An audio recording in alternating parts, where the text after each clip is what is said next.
What is up, Spurs family? Welcome back to Down South Sports, your home for all things San Antonio Spurs. Appreciate you guys tuning in.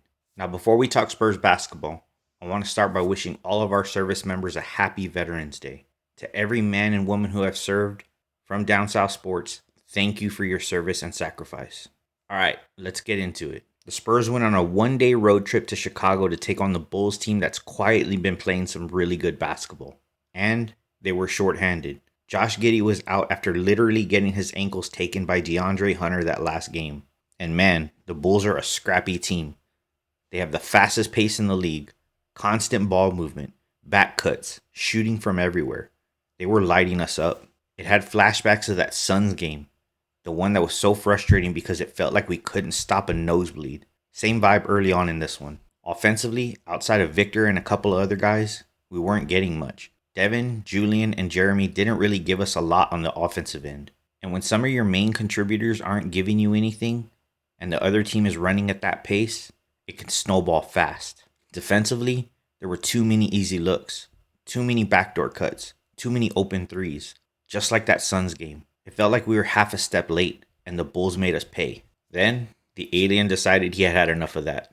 Victor Wembanyama went from just having a solid game to this dude is not human. He started facing up in mid-range, getting to his spots. Rebounds, blocks, just swallowing space on defense. The entire feel of the game changed when he locked in.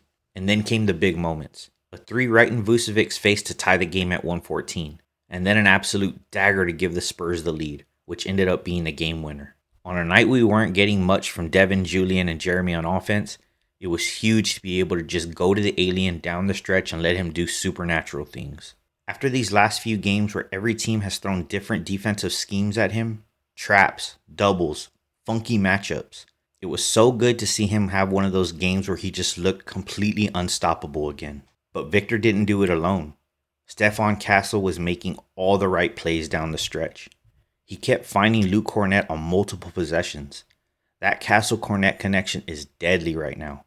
The timing on those pick and rolls, the pocket passes, the dump offs, that's high-level stuff for a second-year guard. And here's the crazy part. Steph has 38 assists in the last 3 games with limited turnovers. 38 dimes. Not bad for not a true point guard, huh? He may never be our full-time primary ball handler, but the experience he's gaining running the offense right now, that's going to pay off huge for the Spurs in the future. Now, we got to talk about Cornet. For everyone that said we overplayed for Luke, yeah, we'll go ahead and accept your apology now. First game back, Luke was huge. 16 points, big rebounds, key blocks, set great screens, and that deadly pick and roll with Steph that kept us in the game long enough for Vic to close it. He does all the little things that contribute to winning. Contest at the rim, boxing out, freeing guys with screens, making smart rotations. A lot of it doesn't show up on the box score, but you feel his impact every possession he's out there.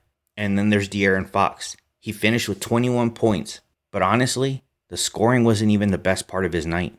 The best part was his leadership. He recognized that Steph's playmaking was elite in this game and let him run the offense.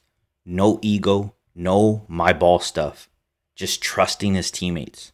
Just having Fox on the floor changes everything. He's such a constant threat that defenses cannot leave him. Even when he's off the ball, he opens the floor for everyone else. That's the true impact of De'Aaron Fox. Great teammate, no ego, all about winning. So when you put it all together, Wemby going nuclear, Castle maturing in real time, Cornet making winning plays, Fox being that unselfish star, the Spurs walk out of Chicago with a huge road win.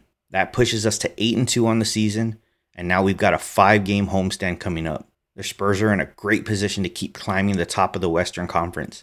The chemistry is building, the roles are starting to settle, and you can feel this team figuring it out. So Spurs fans, buckle up, because our Spurs are about to kick things into another gear. If you're rocking with this team and you enjoyed this breakdown, smash that like button, subscribe to Down South Sports, and hit the bell so you don't miss any more Spurs content. Drop a comment below. What was your favorite play from Wemby last night? And are you buying the Castle-Kornet connection long term? As always, guys, appreciate you tuning in for another one. Peace, love, and go Spurs go.